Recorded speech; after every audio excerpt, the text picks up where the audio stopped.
So we are going to continue with chapter 2 of Anxious for Nothing, Finding Calm in a Chaotic World. Chapter 2 is called Rejoice in the Lord's Sovereignty. You can't run the world, but you can entrust it to God.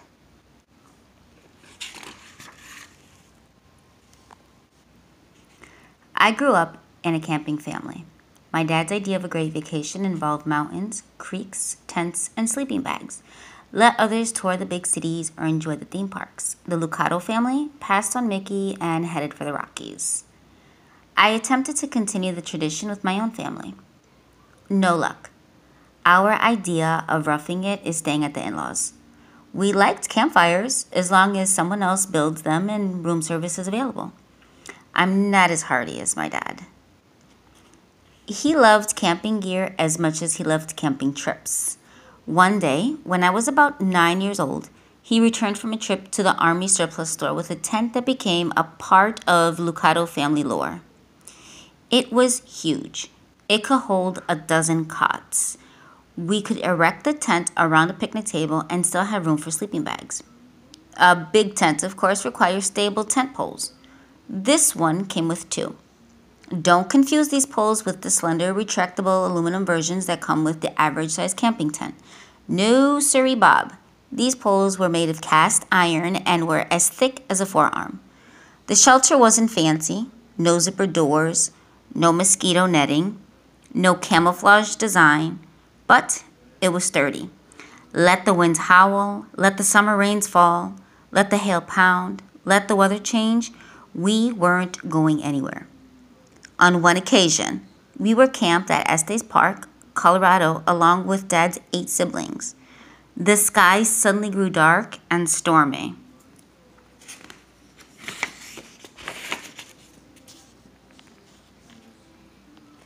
Rain popped the ground and wind bent the pine trees. Everyone made a dash for their tents. Within moments, everyone left their tent and scampered to ours. It was, after all, the one with 2 cast iron poles. I'm thinking you and I could use a set of those poles. The world has a way of brewing some fierce winds. Who among us hasn't sought protection from the elements of life? If only our storms were limited to wind and rain. Our tempest consists of the big D's of life: difficulties, divorce, disease, and death. Does anyone know where to find a shelter that is suitable for those gales? The Apostle Paul did. If anyone had reason to be anxious, it was he. Let your imagination transport you to 2,000 years back in time. Envision an old man as he gazes out of the window of a Roman prison. Paul is about 60 years old, 30 years a Christian, and there is a scarcely seaport on the Mediterranean he doesn't know. See how stooped he is? All angles and curves. Blame his bent back on the miles traveled and the beatings endured. He received 39 lashes on 5 different occasions. He was beaten with rods on 3. Scars spiderweb across his skin like bulging veins. He was once left for dead. He has been imprisoned, deserted by friends and co-workers, and has endured shipwrecks, storms, and starvation. He's probably half blind, squinting just to read. What's more, he is awaiting trial before the Roman emperor. Nero has learned to curry the favor of the Roman citizens by killing believers, of which Paul is the best known. As if the oppression from the empire weren't enough, Paul also bears the weight of newborn churches. The members are bickering, false preachers are preaching out of pride and envy. So much for the easy life of an apostle.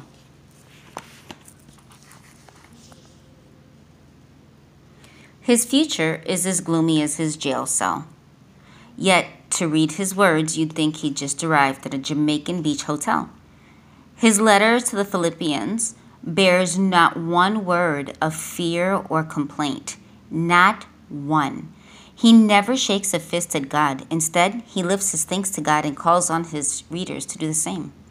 Rejoice in the Lord always. Again, I will say rejoice. Paul's prescription for anxiety begins with a call to rejoice. Paul used every tool in the box on this verse, hoping to get our attention.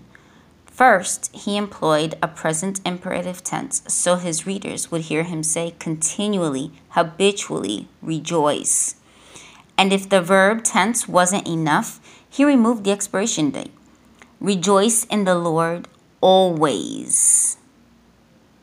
And if perchance the verb tense and always were inadequate, he repeated the command, again I will say rejoice. But how can a person obey this command? Rejoice always? Is it possible for any person to maintain an uninterrupted spirit of gladness? No, this is not Paul's challenge. We are urged to rejoice in the Lord. This verse is a call, not a feeling, but to a decision and a deeply rooted confidence that God exists, that He is in control and He is good. The apostle held firm to this belief. He had erected cast iron stabilizers in the center of his soul. Let Nero rage, let preachers self-promote, let storms blow, Paul's tent of faith would never collapse. It had stabilized it with a sturdy belief system. How sturdy is yours? Flip back the flaps of your soul and you'll see a series of beliefs that serve like poles to stabilize your life. Your belief system is your answer to the fundamental questions about life. Is anyone in control of the universe? Does life have a purpose? Do I have a value? Is this life all there is? Your belief system has nothing to do with your skin color, appearance, talents, or age. Your belief system is not concerned with the exterior of the tent, but the interior. It is the set of convictions, the poles, all of them unseen, upon which your faith depends. If your belief system is strong, you will stand. If it is weak, the storm will prevail. Belief always precedes behavior. For this reason, the Apostle Paul in each of his epistles addressed convictions before he addressed actions. To change the way a person responds to life, change what a person believes about life. The most important thing about you is your belief system. Paul's was Gibraltar strong. Take a close look at the poles in the tent of the apostle, and you will see one with this inscription: the sovereignty of God.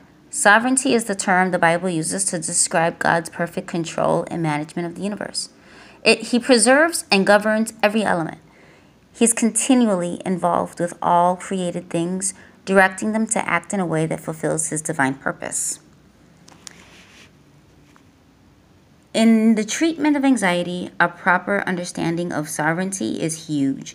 Anxiety is often the consequence of perceived chaos.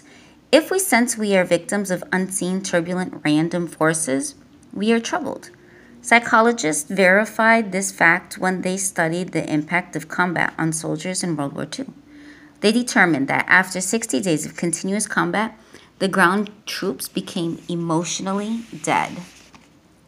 This reaction is understandable. Soldiers endured constant threats of bomb blitzes, machine guns, and enemy snipers. The anxiety of ground troops was no surprise. The comparative calm of fighter pilots, however, was. Their mortality rate was among the highest in combat. 50% of them were killed in action, yet dogfighters loved their work. An astounding 93% of them claimed to be happy in their assignments, even though the odds of survival were the same as the toss of a coin. What made the difference? Those pilots had their hands on the throttle. They sat in the cockpit. They felt that their fate was theirs to determine. Infantrymen, by contrast, could just as easily be killed standing still or running away. They felt forlorn and helpless. The formula is simple. Perceived control creates calm. Lack of control gives birth to fear. You don't need a war to prove this formula. Road congestion will do just fine. A team of German researchers found that a traffic jam increases your chances of a heart attack threefold. Makes sense. Gridlock is the ultimate loss of control. We may know how to drive, but that fellow in the next lane doesn't. We can be the best drivers in history, but the texting teenager might be the end of us. There is no predictability, just stress.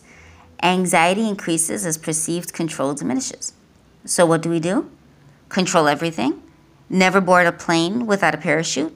Never enter a restaurant without bringing your own clean silverware? Never leave the house without a gas mask? Never give your heart for fear of a broken one?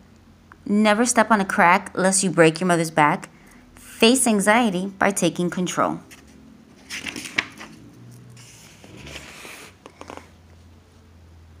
If only we could. Yet certainty is a cruel impostor. A person can accumulate millions of dollars and still lose it in a recession. A health fanatic can only eat nuts and veggies and still battle cancer. A hermit can avoid all human contact and still struggle with insomnia. We want certainty, but the only certainty is the lack thereof. That's why the most stressed out people are control freaks. They fail at the quest they most pursue.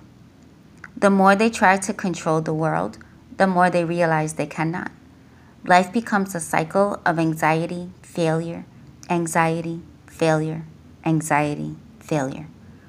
We can't take control because control is not ours to take. The Bible has a better idea. Rather than seeking total control, relinquish it. You can't run the world, but you can entrust it to God. This is the message behind Paul's admonition to rejoice in the Lord. Peace is within reach, not for lack of problems, but because the presence of a sovereign Lord. Rather than rehearse the chaos of the world, rejoice in the Lord's sovereignty, as Paul did. The things which happened to me have actually happened to turn out for the furtherance of the gospel, so that it has become evident to the whole palace guard and to all the rest that my chains are in Christ. And those troublemakers in the church, those who preached out of envy and strife, their selfish motives were no match for the sovereignty of Jesus.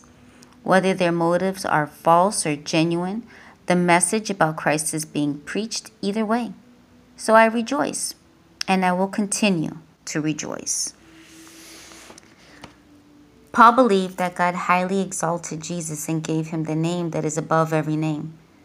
Conditions might have been miserable in the prison, but high above it all was a God who works in you both to will and to do for his good pleasure.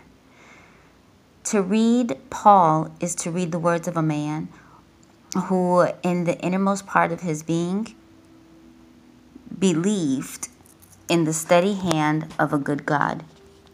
He was protected by God's strength, preserved by God's love.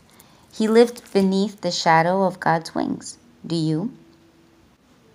Stabilize your soul with the sovereignty of God. He reigns supreme over every detail of the universe. There is no wisdom, no insight, no plan that can succeed against the Lord. God does as he pleases with the powers of heaven and the peoples of the earth. No one can hold back his hand or say to him, "What have you done?" He sustains all things. He can whistle for the fly that is in the farthest part of the rivers of Egypt. He names the stars and allows the sparrows, great and small, from the People's Liberation Army of China to the army ants in my backyard. Everything is under his control. Who can act against you without the Lord's permission? It is the Lord who helps one and harms another. God's answer for troubled times has always been the same. Heaven has an occupied throne. This was certainly the message God gave to the prophet Isaiah. During the 8th century BC, ancient Judah enjoyed a time of relative peace, thanks to the steady leadership of Uzziah, the king. Uzziah was far from perfect, yet he kept the enemies at bay. Though antagonists threatened from all sides, the presence of Uzziah kept the fragile society safe from attack for 52 years.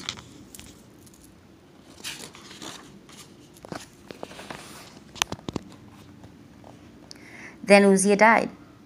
Isaiah, who lived during the reign of the king, was left with ample reason for worry. What would happen to the people of Judah now that Uzziah was gone? Or in your case, what will happen now that your job is gone, or your health has diminished, or the economy has taken a nosedive? Does God have a message for his people when calamity strikes? He certainly had a word for Isaiah. The prophet wrote, "In the year that King Uzziah died, I saw the Lord sitting on a throne, high and lifted up, and the train of his robe filled the temple.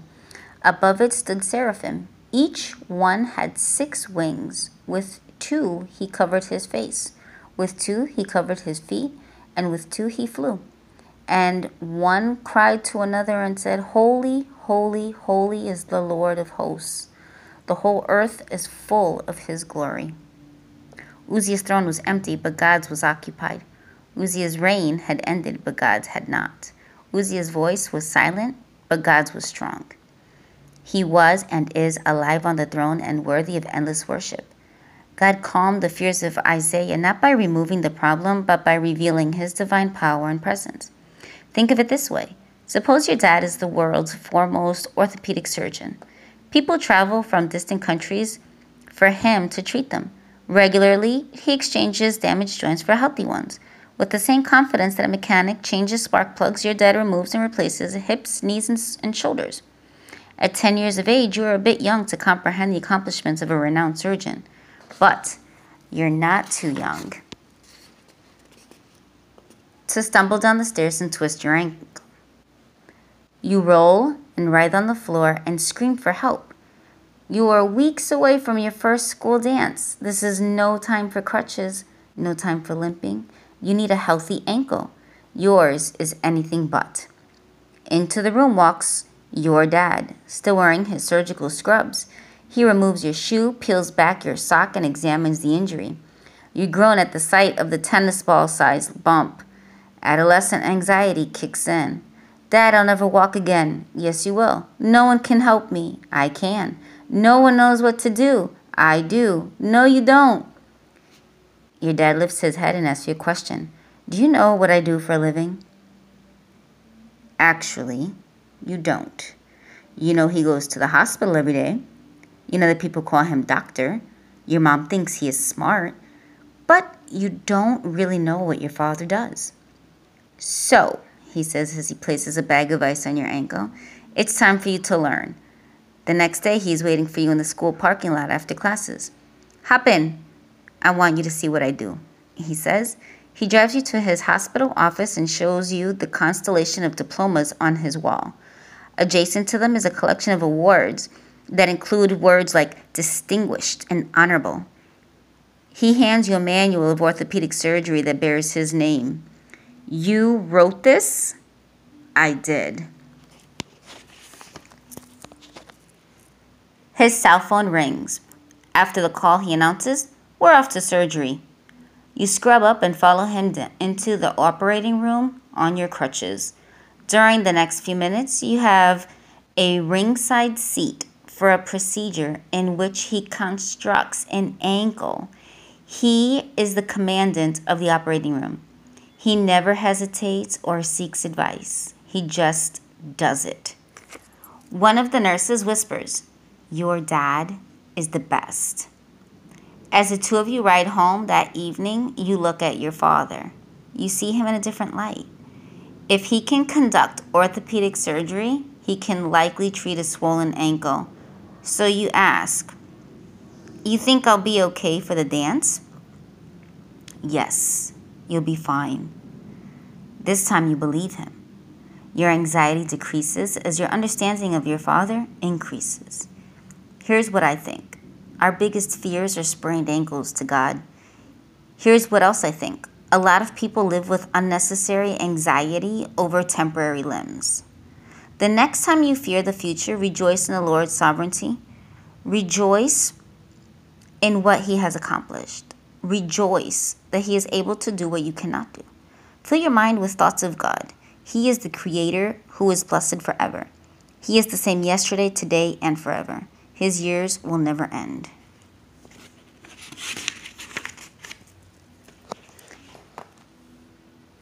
He is king, supreme ruler, absolute monarch, and overlord of all history. An arc of his eyebrow and a million angels will pivot and salute. Every throne is a footstool to his. Every crown is papier mâché next to his. He consults no advisors. He needs no Congress. He reports to no one. He is in charge. Sovereignty gives the saint the inside track to peace. Others see the problems of the world and wring their hands. We see the problems of the world and bend our knees. Jeremiah did. My soul has been rejected from peace. I have forgotten happiness. So I say, my strength has perished, and so has my hope from the Lord. Remember my affliction and my wandering, the wormwood and bitterness. Surely my soul remembers and is bowed down with me. Jeremiah was the prophet to Judah during one of her darkest periods of rebellion. They called him the weeping prophet because he was one. He wept at the condition of the people and the depravity of their faith. He was anxious enough to write a book called Lamentations. But then he considered the work of God. He purposefully lifted his mind to thoughts about his king. Note the intentionality in his words. This I recall to my mind, therefore I have hope.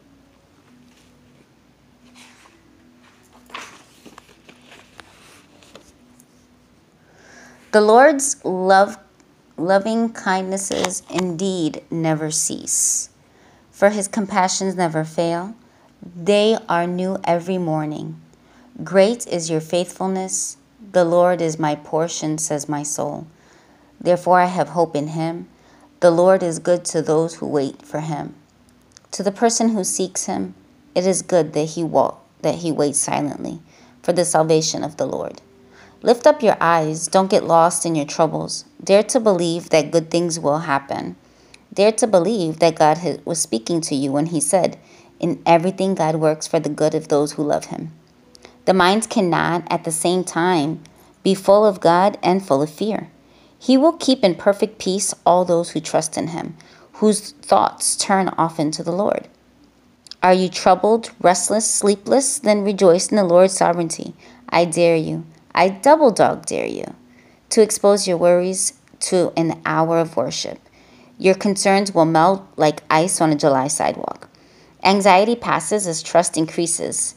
In another scripture, Jeremiah draws a direct connection between faith and peace. Blessed is the man who trusts in the Lord and whose hope is in the Lord.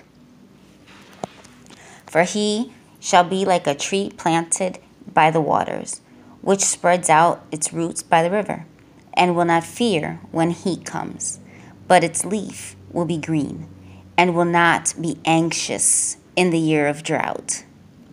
Many years ago, I spent a week visiting the interior of Brazil with a longtime missionary pilot. He flew a circuit of remote towns in a four-seaplane that threatened to come undone at the slightest gust of wind. Wilbur and Orville had a sturdier aircraft. I could not get comfortable. I kept thinking the plane was going to crash in some Brazilian jungle and I'd be gobbled up by piranhas or swallowed by an anaconda. I kept shifting around, looking down and gripping my seat as if that would help. Finally, the pilot had enough of my squirming. He looked over at me and shouted over the airplane noise, "We won't face anything that I can't handle. You might as well trust me to fly the plane." Is God saying the same to you? Examine the poles that sustain your belief. Make sure one of them is etched with the words, "My God is sovereign."